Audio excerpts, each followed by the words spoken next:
G20 melds form and function. Here's how to get the most out of your G20 chair. Adjustable seat height contributes to good posture and comfort. To raise, simultaneously lift your weight from the seat and pull up the adjustment tab. To lower, pull up the adjustment tab while sitting. Proper seat height is when your thighs are roughly parallel to the floor. Adjustable seat depth allows you to sit with your back, buttocks, and thighs properly supported without pressure at the back of your knees.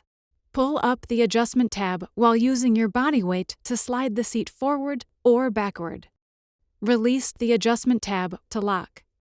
Proper seat depth is when your back is in contact with the chair back and you can slide at least your fingers up to your fist in the space between the seat and the back of your knees. Tilting in your chair increases your overall movement throughout the day. The G20 Synchro-tilt feature allows the back to tilt at a faster rate than the seat, opening up the angle at the hips as you lean back. You should be able to tilt freely without effort. If the chair tilts too easily or requires a lot of effort to tilt, adjust the tilt tension. To tighten, turn the knob clockwise. To loosen, turn the knob counterclockwise. Keep turning until you achieve the right tension for your body weight. Proper use of this feature increases your overall movement while you are working. If you want to fix the chair in position, engage the tilt lock. The G20 tilt can be locked in 4 positions. In your preferred position, pull up on the adjustment tab to lock.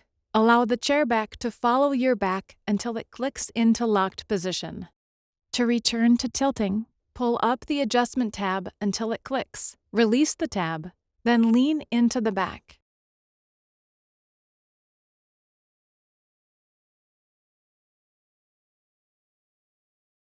Adjustable arms allow you to sit in a variety of postures with your elbows and forearms properly supported.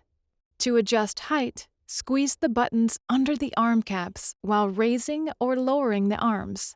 Release the buttons to lock.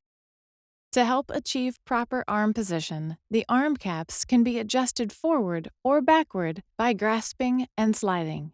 To adjust the width between the arms, grasp the arm caps and slide them towards or away from your body. To angle the arms towards or away from you, grasp the front of the arm caps and pivot them inwards or outwards. Proper keying posture is when your arms hang naturally along the sides of your body, with your forearms roughly parallel to the floor. Adjustable lumbar support helps to maintain the natural curve in the small of your back, reducing pressure in the lower spine. Grasp each tab and slide up and down. Each tab can be adjusted independently to enhance comfort in the lower back. Proper position is achieved when the lumbar curvature comfortably cradles your lower back.